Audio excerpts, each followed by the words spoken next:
In the 1990s, America was gripped by one of the strangest financial manias in modern history. A bubble so absurd, so irrational that economists still struggle to explain how it happened. This bubble wasn't built on stocks, real estate, or gold. It was built on toys. Small, underfilled plush creatures called Beanie Babies. People mortgaged their homes to buy them. Collectors fought in department stores over them. And for a brief, bizarre moment, millions believed these $5 toys were the next big investment, a surefire way to pay for retirement, even claiming they were better than stocks.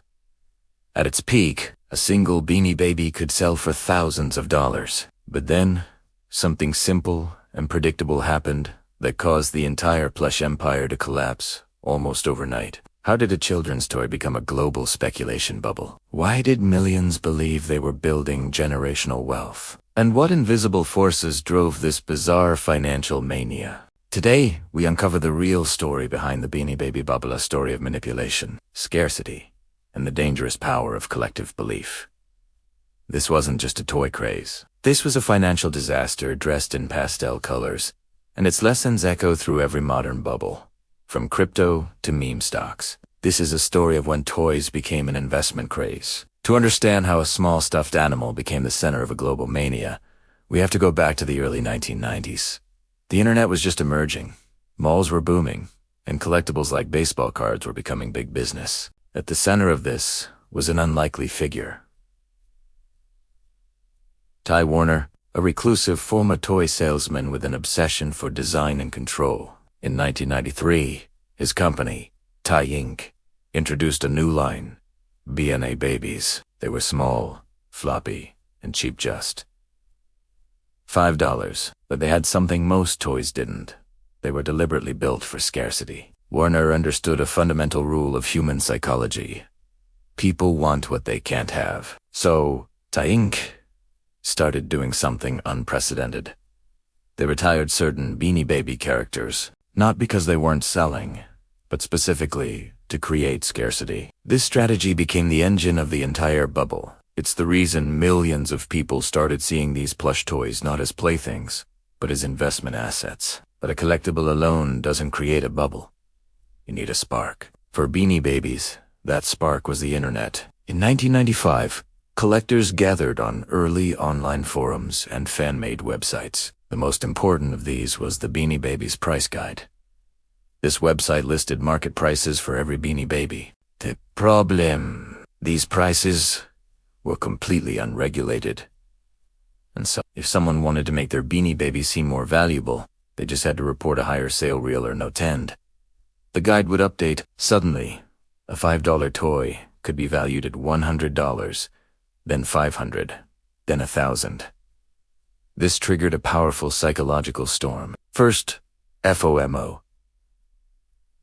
Oh, the fear of missing out. Then, confirmation bias: everyone else is buying, so it must be valuable. And finally, social proof: if prices keep rising, it must be a great investment. Within months, Beanie Babies weren't just toys anymore. They were assets.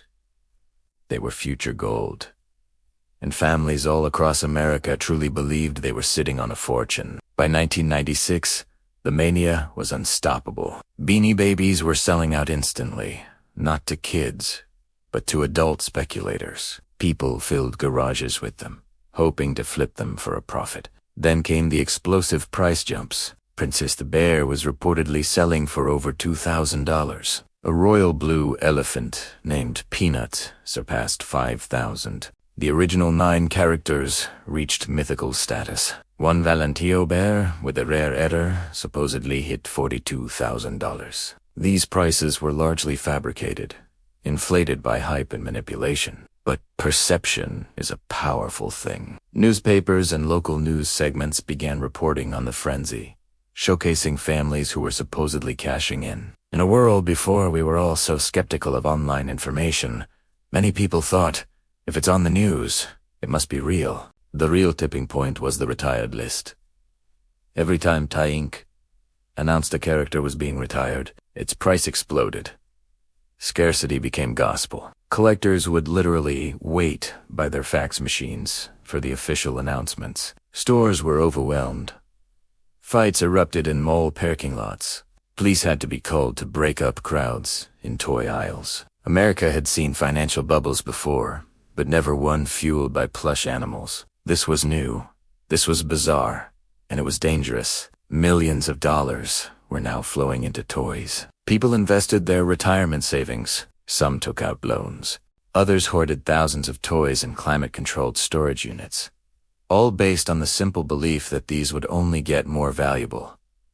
They were wrong. Every bubble shares a common fate. Eventually, the price stops rising, and reality comes crashing in. 4 Beanie Babies. The breaking point arrived at the end of 1999.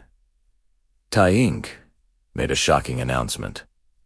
They would stop making Beanie Babies altogether. Collectors went wild, believing this was the ultimate scarcity event that would make their collections worth millions. But then, the company did something no one expected. They held an online vote, asking the public if they should bring Beanie Babies back. The public voted yes. In 2000, new Beanie Babies flooded the market. The illusion of scarcity, the very foundation of the entire bubble, evaporated. Prices collapsed almost instantly. A toy once valued at thousands of dollars was now worth $20, then $10, then less than its original $5 price. Collectors panicked. Resellers were devastated. Families who believed they were wealthy suddenly realized their prized collections were worthless. Polyester. The bubble hadn't just burst. It had disintegrated. For many Americans, this wasn't a funny story. It was a financial catastrophe. People had maxed out credit cards to buy inventory.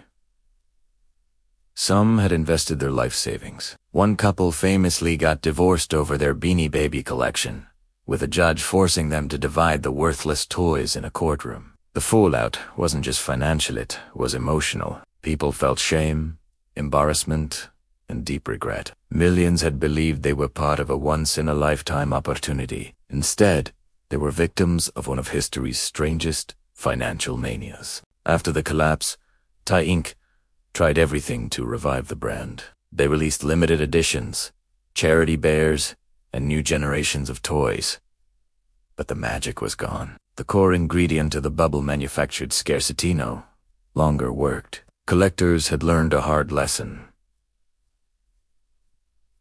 Scarcity only has value when it's trusted. Once that trust is broken, no marketing campaign can rebuild it. Thai Inc. is still a successful company today, but the era of Beanie Babies as investments was dead forever. It's easy to look back and laugh at the Beanie Baby craze. To think, how could anyone believe these toys were investments? But here's the uncomfortable truth. The Beanie Baby bubble never really disappeared.